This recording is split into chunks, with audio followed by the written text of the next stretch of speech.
رمضان المبارک کا بھی آخری عشرے میں لوگ اعتکاف وغیرہ کی طرف ان کا رجحان ہوتا ہے، تو ایک ایز اے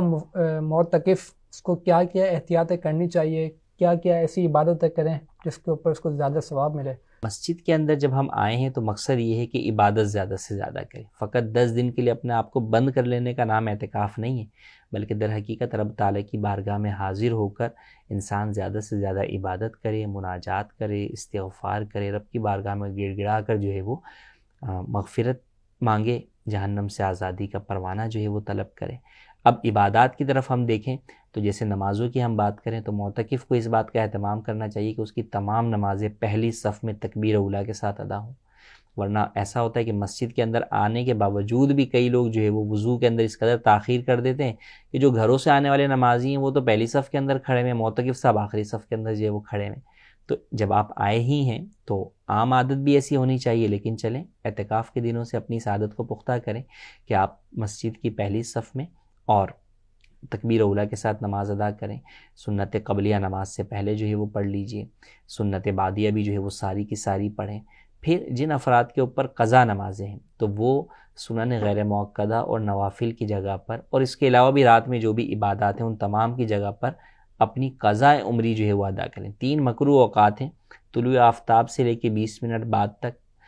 ضحوہ کبریٰ جسے عوام زوال کا وقت کہتے ہیں، اور غروب آفتاب سے 20 منٹ پہلے سے لے کے غروب آفتاب تک. ان 3 اوقات کے علاوہ آپ کسی بھی وقت قضاء عمری ادا کر سکتے ہیں. تو لہٰذا جس پر بھی قضاء عمری ہے اس کی ساری مصروفیات صرف قضاء عمری ہی ہونی چاہیے کہ وہ ہر وقت اپنی قضاء عمری ہی جو ہے وہ ادا کرے، کیونکہ اب اس کے پاس اور کوئی یہاں پر کام ہی نہیں ہے. پھر اس کے ساتھ جس کے ذمہ قضاء عمری نہیں ہے تو وہ تلاوت قرآن کریم کا اہتمام کریں. اگر اب تک آپ کا قرآن نہیں ختم ہوا تو آپ کوشش کریں کہ اگر آپ کو تجوید کے مطابق قرآن پڑھنا آتا ہے تو آپ اعتکاف کے 10 دنوں کے اندر ایک قرآن کریم جو ہے وہ مکمل ختم کر لیجئے. پھر ذکر و اذکار اور تسبیحات کے حوالے سے اپنی پابندی بنائیں کہ بھئی روزانہ اتنی مرتبہ درود شریف پڑھوں گا، اتنی مرتبہ جو ہے وہ تسبیحات پڑھوں گا. پھر علم دین حاصل کریں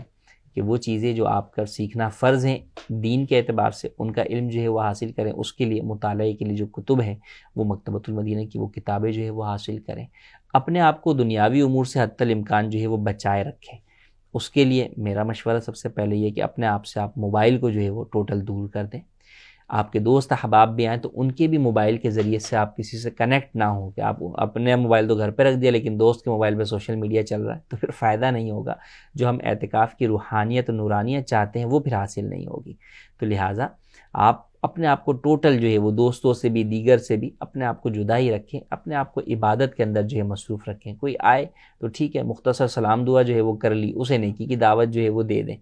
مگر جب اس کو دکھے گا کہ بھئی آپ مصروف ہیں تلاوت قرآن کریم کر رہے ہیں تو وہ آپ کے ساتھ جو ہے وہ نہیں بیٹھے گا. لیکن عموماً یہ دیکھا جاتا ہے کہ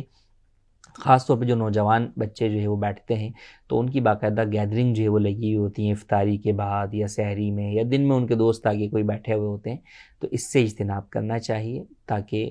عمومی طور پر جب ہم گفتگو کرتے ہیں تو اس میں فضول گفتگو بھی آ جاتی ہے، اس سے مسجد کا تقدس پامال ہوتا ہے، تو اس سے بھی بچنا چاہیے.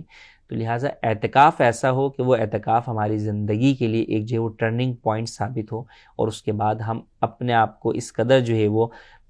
سیدھے راہ پر لانے کی کوشش کر لیں کہ اب اس کے بعد اگلی زندگی ہماری جو ہے وہ نیکیوں والی گزرے اور گناہوں سے اپنے آپ کو بچا لیں.